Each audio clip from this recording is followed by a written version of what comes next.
삼성전자가 사실 또 여러 가지 위기에 직면해 있다라는 얘기도 나오고 있고 그동안 삼성전자가 엄청나게 발전을 했죠. 위기라기보다 새로운 챌린지가 생긴 거죠. 도전이 생긴 거죠. AI 시대가 왔고 저는 이겨낼 수 있다고 봐요. 근데 조건은 몇 개 있어요. 옛날처럼 그렇게 대량 생산하는 시대는 끝났잖아요. 소량 생산이지만 굉장히 그 사람의 머리나 두뇌라든가 그런 것들이 이제 경쟁력이 되거든요.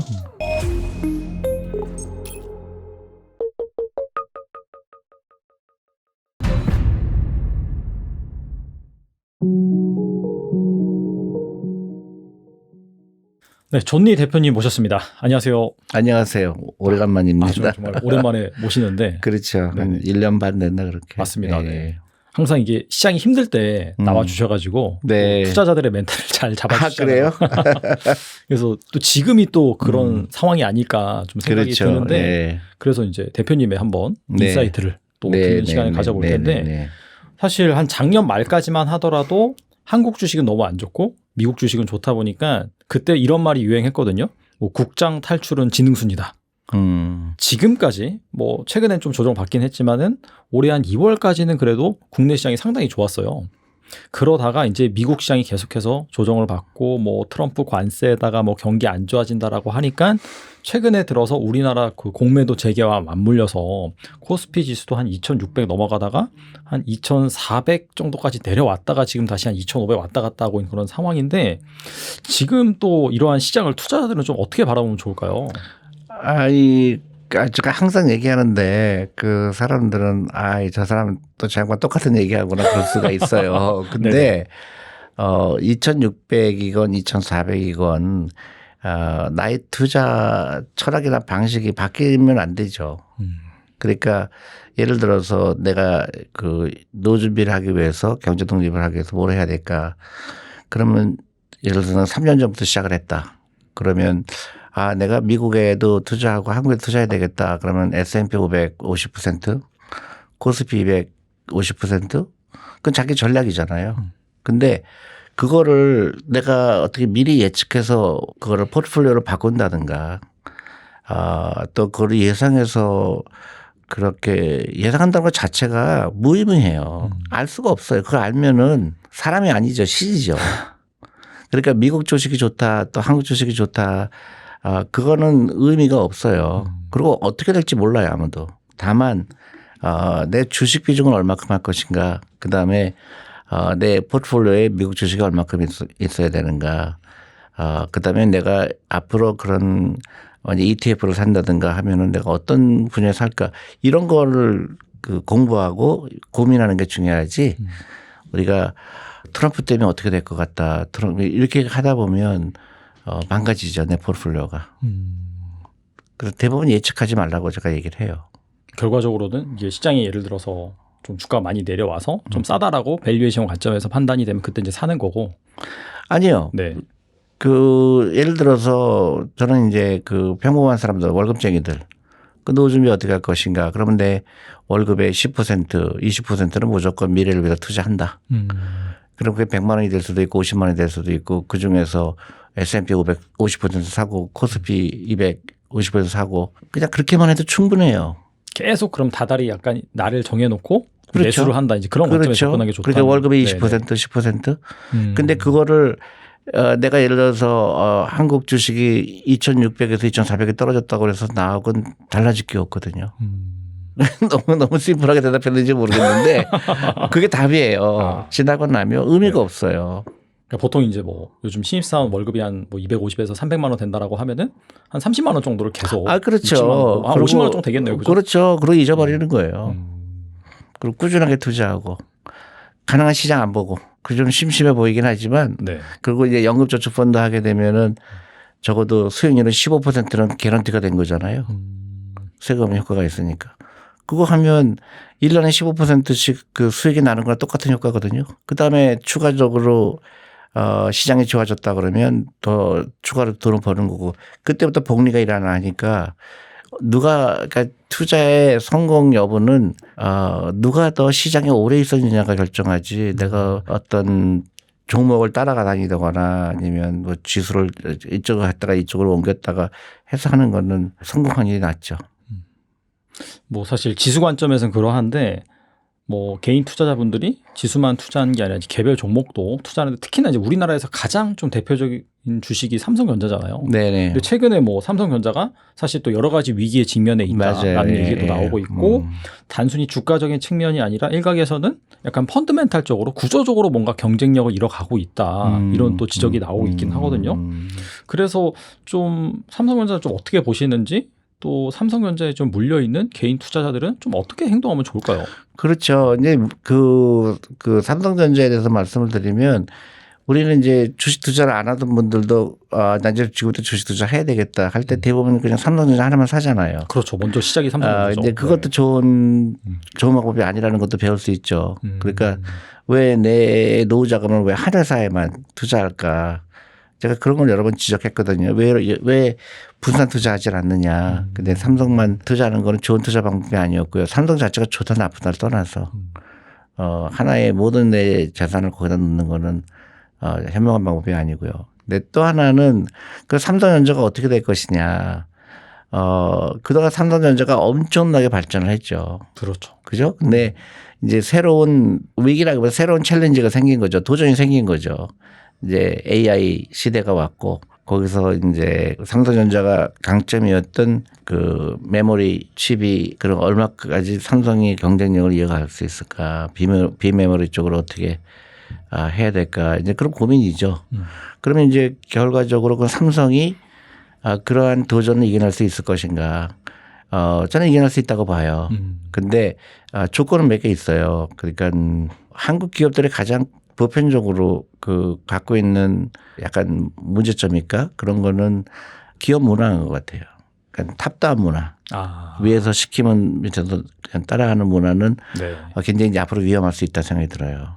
그렇게 외국 기업 같은 경우는 굉장히 수평적인 조직이고 좀 자유롭게 커뮤니케이션하고 그리고 사람 뽑고 해고하는 게 한국은 전부 위에서는 아니면 인사부에서 결정하잖아요. 그렇죠. 네. 근데 그게 결정적으로 잘못된 결과를 나올 수가 있어요. 정말로 필요한 사람을 뽑아야 되는데 인사과가 힘이 크잖아요, 한국은. 그러니까 진짜로 괜찮은 사람을 놓칠 가능성도 있고 그래서 저는 기업 문화의 변화가 좀 필요할 것 같아요. 한국 기업이 더 성장을 하려면 좀 문화를 바뀌어야 되죠. 반대할 수 있는 문화, 자유롭게 토론하는 문화. 그게 한국 기업이 굉장히 부족해요. 확실히 좀 AI 시대에 좀 창의적인 그런 그렇죠. 경쟁력이 훨씬 중요한데 그렇죠. 그런 부분이 좀 필요하다 그런 말씀이시죠. 많이 필요하죠. 그러니까 경직적인 그런 문화가 있는 게 가장 위험해요. 왜냐하면 그러면 회사에 내가 열심히 일하고 싶은 생각이 없거든요. 열심히 일하나 열심히 일하지 않나 나하고 상관이 없으면 그때부터는 사람들은 열심히 일할 의의가 없죠. 또 하나는 급여에 대한 문제예요. 그러니까 외국 같은 회사는 열심히 일하는 사람한테는 훨씬 더 많은 보너스를 지급하고. 그렇죠. 근데 한국은 아직도 그거에 대해서 굉장히 불편해해요. 그러니까 다 같이 일 안 하는 게 어떻게 보면 하나의 트렌드가 돼버린 것 같아요. 그러니까 내가 여기서 튀면 안 된다. 약간 그런 문화도 그렇죠. 있는 것 같아요. 보면. 그게 이제 외국 기업하고 했을 때 경쟁력에 굉장히 큰 차이가 있죠. 그래서 그런 면에서 한국 사회 전체의 문제일 수도 있어요. 그래서 그런 문화가 기업 문화가 좀 바뀌어야 되지 않을까. 이제는 좀 옛날처럼 그렇게 대량 생산하는 시대는 끝났잖아요. 그냥 엄청나게 투자하고 그 대량 생산하고 그 한 사람 한 사람의 그런 생산력이 별로 의미가 없는 그 산업에서 지금은 그게 아니거든요. 완전히 그 경쟁력은 그 소품종 대량 생산이 아니고 소량 생산이지만 굉장히 그 사람의 머리나 두뇌라든가 그런 것들이 이제 경쟁력이 되거든요. 그러니까 엔비디아 같은 조그만 회사가 지금은 훌륭하잖아요. 한 10년 전만 하더라도 엔비디아가 훨씬 작았어요. 사실 생각보다. 그냥 네. 무조건 회사죠. 여러 번 망할 뻔도 했고. 맞아요. 네. 네. 그러니까 그런 시대가 온 거예요. 그러니까 그냥 공장 크게 짓고 대량 생산하던 거는 이제는 한국이 거기에 중국을 이길 수가 없어요. 그러니까 옛날 생각하고 옛날처럼 하게 되면 생산성이 나올 수가 없죠. 근데 그거를 벗어나야 돼요. 삼성도 이제 그런 그 문화의 변화가 있으면 다시 살아날 수 있다고 봐요. 그리고 약간 좀 인재도 좀 문제인 것 같은데 이것도 우리나라 구조적인 문제라고 또 할 수밖에 없는 게 요즘 다 공부해 가서 의대 가려고 하잖아요.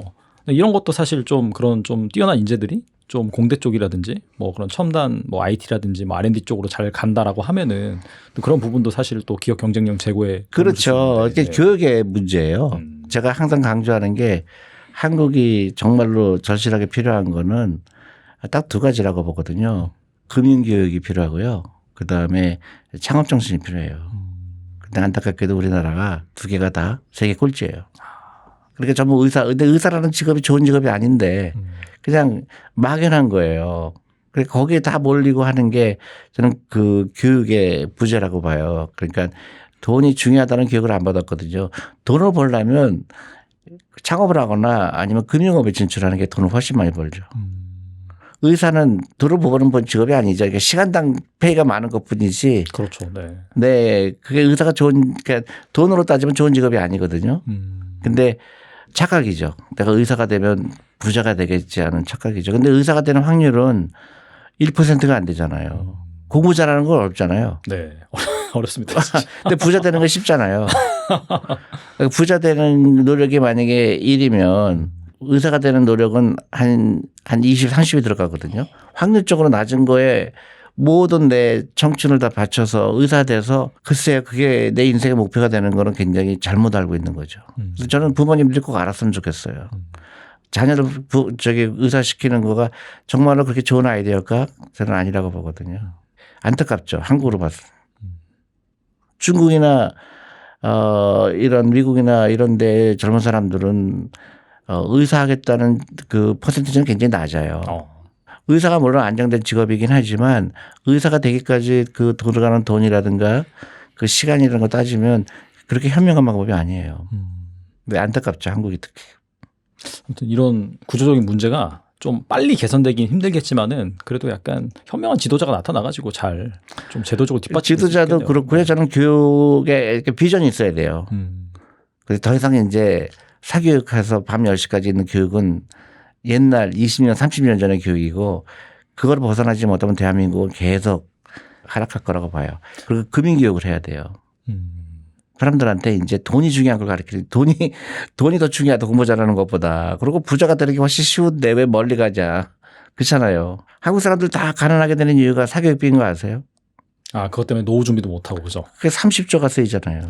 1년에. 그렇죠. 네. 30조 갖고 우리 아이들 작업작업으로 쓰이면 얼마나 좋을까요? 너무너무 화가 나는 거예요. 그래서 제가 아이들을 위한 이제 우리 펀드 매니저 되는 게 낫다. 워런 버핏 같이 되자. 그래서 제가 그 아이들을 위한 클래스를 만들었거든요. 한 명 왔어요, 한 명. 그래서 너무 황당해갖고. 네. 근데 다 왜 못 오냐 그랬더니 오고 싶은데 학원을 가야 된대. 그래서 그게 안타깝죠. 그래서 제가 학원 가지 말고 제발 우리한테 와라. 그리고 영어도 가르쳐 주고 우리가 다 가르쳐 줄 테니까.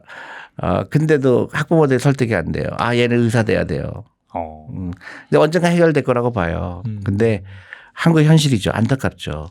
그러니까 미국처럼 금융 쪽에 있는 젊은 사람들이 많아야 되거든요. 펀드 매니저도 많이 나와야 되고 애널리스트도 나와야 되고. 근데 안타깝게도 우리나라는 금융 쪽에 진출하는 사람이 거의 없죠. 그러니까 안타깝죠. 근데 싱가포르 같은 경우가 좋은 예잖아요. 싱가포르는 금융의 중심이 돼야 되겠다는 걸 미리 깨닫고 했더니 지금은 싱가포르가 1인당 8만 불이거든요. 우리나라 3만 불 저 깨끗끔 하잖아요. 우리나라보다 2배 정도도 네, 그 조그만 나라가. 그 금융 때문에 그렇거든요. 우리나라가 이 금융교육이 절대로 중요하죠. 언제가 바뀌겠죠. 지난번에도 나오셔가지고 사실 뭐 우리나라의 뭐 반도체라든지 2차 전지 그런 굴지의 산업이 있지만은 또 그때도 이제 금융이 네, 또 새로운 먹거리가 될 것이다. 네. 뭐 제2의 뭐 삼성전자라든지 뭐 LG 엔솔이라든지 이제 그런 쪽이 이제 금융에서 나올 것이다라고 말씀하셨는데 뭐 방금 말씀하신 그런 부분과 좀 일맥상통한다고 볼 수 있는 건가요? 그러면? 그러니까 지금 우리가 그 어려운 게 뭐냐면 옛날 방식에서 생각이 바뀌지 못하고 있어요. 대량 생산하는 거를. 그러니까 배터리 같은 거 뭐 지금 모든 3사가 다 배터리 난리를 치잖아요. 네. 결국 제조업이잖아요. 대량 생산이잖아요. 대량 생산을 해갖고는 한국은 경쟁력이 없어요. 중국을 따라갈 수가 없어요. 원가가 일단 비교가 되고요. 그렇죠. 네. 근데 우리는 옛날에 성공 모델에 아직까지 그 대량 생산에서 코스트를 낮춰서 하여튼 그거는 이제 접어야 돼. 부가가치가 높은 사람이 뭔가. 소프트웨어죠. AI죠. 바이오죠. 또 금융. 이 부가가치가 높은 거예요. 그래서 젊은 사람들이 일로 가고 창업하고. 근데 일본하고 한국만 엄청난 부자가 안 나오죠. 다 뭐 의사 되려고 하니까. 그렇잖아요. 그렇게 큰 부자가 안 나와요. 네. 그래서 그 생각을 바꿔야 돼요. 그래서 고정관념이 깨야죠. 그러니까 삼성도 갖고 있는 지금 그 챌린지가 그거죠. 삼성이 여태까지 성공했는데 그걸 앞으로도 성공할 거냐. 거기에 대해서 깊은 생각을 해야 되죠. 근데 단순히 뭐 일날 열심히 하자. 토요일 날도 출근하자. 이런 건 아니에요. 근데 가끔 보면은 뭐 삼성이 위기다 그래서 뭐 토요일 날도 임원들이 하고 저는 그런 방식은 약간 구시대적인 발상이다. 네, 그거 갖고 절대로 해결 못 하죠. 근본적인 생각의 차이가 있어야 되죠. 정말로 부가가치가 높은 게 어떤지. 그래서 기업의 문화는 어떻게 바뀌어야 되는지. 똑똑한 사람들을 어떻게 데려올 건지. 그런 근본적인 걸 생각해야 되죠. 똑똑한 사람들이 이 회사에서 오랫동안 있게 하려면 뭐가 중요할까. 외국 기업은 그런 플랜이 다 있죠. 주식을 다 많이 나눠준다든가. 페이가 특별히 좋게 한다든가. 근데 한국 기업 조직에서 그 쉽지 않죠. 한 사람만 돈을 많이 준다든가 그게 한국에서는 다 같이 비슷하게 줘야 되겠죠. 그런 문화가 바뀌어야죠. 한국에 뭐 이런 속담도 있잖아요. 사촌이 땅을 사면 배가 아프다. 약간 좀 남을 잘 되는 거에 대해서 약간 좀 시기하고 그렇죠. 좀 그런 것도 좀 있는 것 같고. 있죠. 당연히 있죠. 네네. 근데 옛날에는 통했죠. 대량 생산을 할 때는 사람의 힘, 사람의 아이디어가 별로 중요하지 않거든요. 사람이 그 어떤 그 성공적인 모델을 만드는 거에 큰 역할을 못했죠. 지금은 그게 아니에요. 그렇죠. 그 엉뚱한 사람이 많이 나와야 되고 그 기업에서도 그런 인재가 나와서 그 사람들이 회사를 살리거나 안 되거나 하는 거거든요. 똑같은 사람들이 100명 있어서 무슨 소용이 있어요. 그중에서 10명이 리더십이 있고 10명이 일 잘하는 사람이 훨씬 중요하거든요. 근데 여태까지 한국의 모델은 똑같은 사람이 100명 있는 모델이에요. 그러니까 있으나 없으나 한 그런 거죠. 근데 옛날에 잘 돌아갔죠. 대량 생산하니까. 그리고 원가도 싸니까. 근데 지금은 중국을 이길 수가 없죠. 그런 식으로 해서는. 지금 중국 전기차 나오는 거 보세요. 다 창업 정신이거든요. 근데 한국은 몇 가지 기업밖에 없죠. 자동차 현대밖에 없죠. 또 금융은 거의 없죠. 그러니까 심각하죠. 그걸 바뀌려고 그러면 교육도 바뀌어야 되고 저기 창업하고 싶은 사람이 많이 나와야 되고 그렇죠. 저는 그런 게 더 근본적인 위기가 아닐까 싶어요. 그 금융 쪽에서 이제 나중에 향후에 기회가 있다고 말씀하셨는데 사실 우리나라 그 상장돼 있는 금융주들을 보면은 자산 가치도 평가 못 받거든요. PBR 뭐 0.5, 뭐 0.4. 그래서 한 얼마 전에 밸류업 프로그램이라고 하죠. 그래서 뭐 일본처럼 뭔가 이렇게 뭐 주주 환원하고 그다음에 뭐 제도 개선해가지고 이 밸류를 올리겠다. 라고 해서 약간 금융주들이 날아갔는데 일단은 뭐 우리나라 이 정치적인 불확실한 그런 상황 때문에 좀 흐지부지된 감이 없잖아 있는데 이 금융산업이 좀 발전하기 위해서는 좀 뭐가 필요하다고 보시나요? 그러니까 지금 우리가 한국에서 금융산업이라 그러면 뭐가 떠오르죠? 그냥 은행, 증권? 은행, 증권, 뭐 보험. 네. 미국은 어떤 기업이 금융기업이 떠오르죠? 미국은 뭐 워낙 많죠. 뭐 골드만삭스부터 JP 모건, 뭐 그러니까 모건 스탠리 등. 그렇죠. 네네. 블랙락이 떠오르잖아요. 블랙락 그렇죠. 네네. 자산운용사잖아요. 네네. 한국 자산운용사가 없잖아요. 자산운용사가 뭐 하는 거예요? 투자하는 거잖아요. 투자할 자산이 없는 거예요. 저 뭐 담보를 필요로 하거나 보험. 그러니까 굉장히 낙후된 금융산업이죠. 자산운용사가 많아야 돼요. 그래서 젊은 사람들이 자산운용사 창업을 하고 싶어야 되고 외국 자본이 들어와서 금융업을 해야 되고 골드만삭스가 한국에 들어와야 되고 근데 한국은 안 들어와 있잖아요. 외국 기업이 안 들어와 있잖아요. 근데 홍콩이나 싱가포르 가보세요. 전부 뭐 저기 블랙락도 들어와 있고 뭐 멜리치도 들어와 있고 그게 한국은 안 들어와 있잖아요. 왜? 한국은 너무 금융에 대한 관심이 아무도 없는 거예요. 그냥 은행에서 예금하고 보험 들고 근데 그 결과가 어떻게 됐죠? 가장 노후 준비 안 된 나라. 가장 이 금융을 뒤처진 나라. 그렇게 돼버리죠. 한국처럼 그렇게 영리한 한국은 자원이 없잖아요. 그러면 두뇌는 굉장하잖아요. 한국 사람이 IQ가 세계에서 1등이라고 그러더라고요. 그때 두뇌로 했을 때 가장 생산력이 높은 게 뭘까요? 금융이잖아요. 근데 가장 중요한 금융을 우리는 배워보지도 않았고 교육도 안 받아봤고 얼렁뚱땅하게 지나간 거예요. 그래 금융을 어디서 배울까? 대부분 유튜브로 배우죠. 리딩방으로 배우죠. 그러니까 사고가 터지죠. 젊은 사람들이 정식으로 금융에 관심이 있어야 되고 펀드 매니저도 많이 나와야 되고 애널리스트도 많이 나와야 되고 창업도 많이 돼요. 자동영사도 차려야 되죠. 그러니까 미국 같은 경우는 자동영사 3만 개예요. 3만 개요? 네. 진짜 많네요. 거기 차리기가 너무 쉬워요. 야. 인터넷으로 차릴 수 있어요. 허들도 좀 낮군요. 허들 낮고요. 많은 백오피스 그런 다 아웃소싱이 돼요. 나 혼자 차릴 수가 있어요. 대신에 뭐 이렇게 어카운팅, 뭐 컴플라이언스 전부 아웃소싱이 돼요. 그러니까 그 산업이 엄청나게 크죠. 근데 우리는 금융에 관심도 없고 그러다 보니까 은행 중심이고 보험 중심이 돼버리죠. 그러니까 노후 준비에는 큰 도움이 안 되는 거죠. 미국이 자사운 영업이 크게 된 게 결국은 퇴직연금이거든요. 그러니까 퇴직연금 등이 주식에 들어가게 되고 또 새로운 기업이 나오게 되고 그걸 또 운영하는 회사가 자사운 영상 생기고 그래서 블랙락 같은 회사가 나오고 미국의 블랙락 같은 회사는 몇백 개잖아요. 그렇죠. 네. 그러니까 뭐 미국을 이길 수가 없는 거예요. 근데 한국이 이제 다시 선진국 대회로 다시 들어가려면 금융 그다음에 옛날같이 대량 생산 아니고요. 작은 기업이 많이 나와야 돼요. 창업해서. 그래서 새로운 아이디어를 가지고 그러니까 의사 하려는 사람들이 그 좋은 머리로 다른 걸 해야 돼요.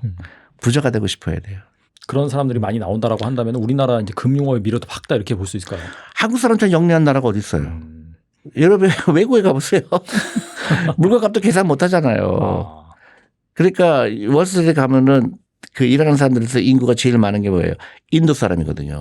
인도 사람 수학 되게 잘하고 숫자 개념이 그죠. 근데 한국 사람이 없잖아요. 인도만 해도 월스트리트에 가면은 인도 유태인이 많은데 한국 사람 별로 없어요. 전부 의사만 하려고 그러죠. 그게 안타깝죠. 국가적으로 금융을 키우려고 해야 돼요. 그래서 금융교육센터가 많아야 되고 제가 선전은 아니지만 제가 송파에 옛날 메리츠 자리에 네네. 옛날 메리츠 그 자사운영이 있던 데가 거기가 이제 나갔어요. 또 빈거가 돼서 제가 거기 교육센터를 만들려고 해요. 그래서 아이들서부터 주식을 배우고 정식으로 배우고 용어도 배우고 그런 거를 하려고 합니다. 다들 이제 뭐 학원 보낸 것보다도 대표님께서 하시는 그런 쪽으로 좀 많이. 아유, 맞습니다. 좀 제발 좀 왔으면 좋겠어. 학원 가지 말고요. 우리가 부자 만들어줄 테니까 예. 안타깝죠. 그러니까 국영수 잘해갖고는 부자가 안 돼요. 뭐 점수는 좋게 받을 수 있을지언정 부자 되는 거랑 좀 거리가 있을 수가 있겠네요. 그렇죠. 그렇다고 학원 간다고 잘하는 것도 아니고 그 시간에 돈을 배우는 게 투자를 배우는 게 네.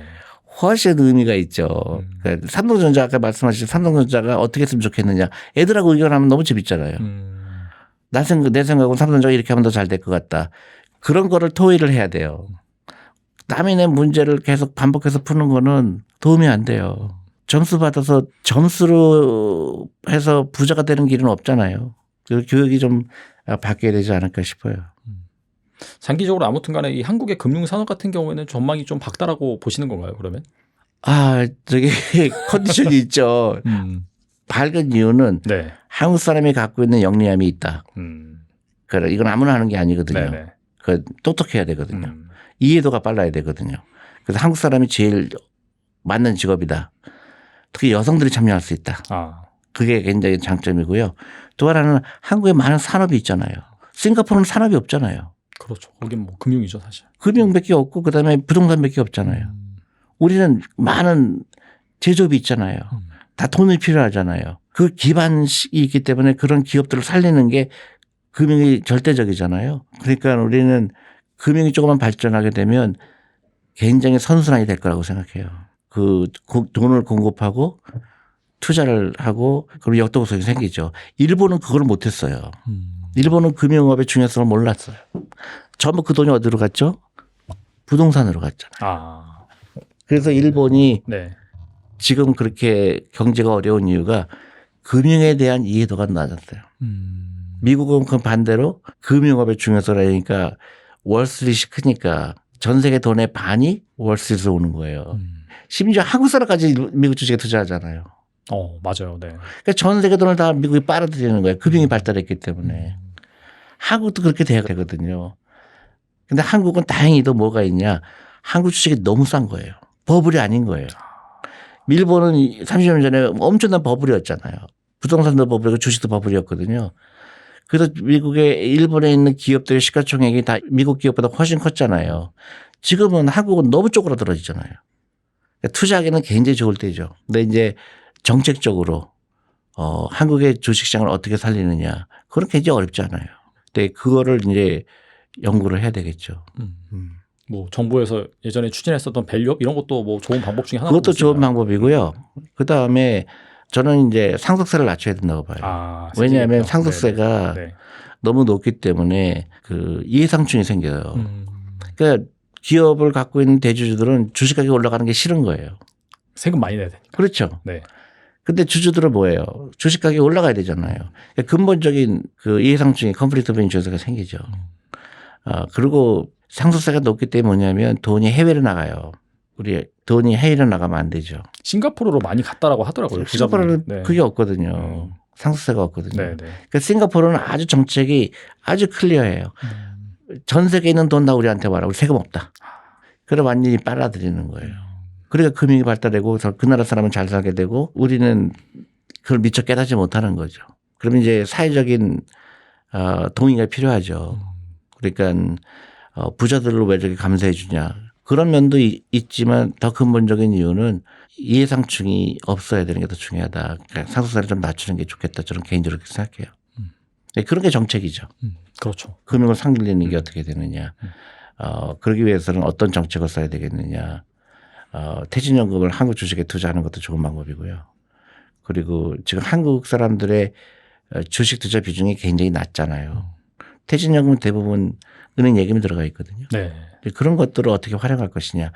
1년에 30조가 쓰이는 아이들의 사교육비를 어떻게 할 것이냐. 어떻게 돌릴 것이냐. 간단하죠. 시험을 없애면 돼요. 수능시험 그게 왜 필요하죠. 그런 정책을 하면 그 30조가 우리 아이들 창업자금으로 쓰이면 어떻게 될까요? 엄청나죠. 1년에 30조가 우리 애들 창업자금으로 쓰인다 그러면 대한민국은 이제 10대 강국에 들어갈 수 있다고 저는 확신해요. 그래서 미국에서도 SAT를 지금 없앤다거든요. 이제 그런 사지선다형 문제가 얼마나 한심한 시험인지 생각하게 된 거죠. 이제 이 AI 시대에 컴퓨터가 다 하고 로봇이 하는데 그걸 왜 사람이 그걸 해야 되나요? 근데 그 시대는 갔는데 우리 옛날 생각으로 하게 되면 굉장히 뒤떨어질 수밖에 없죠.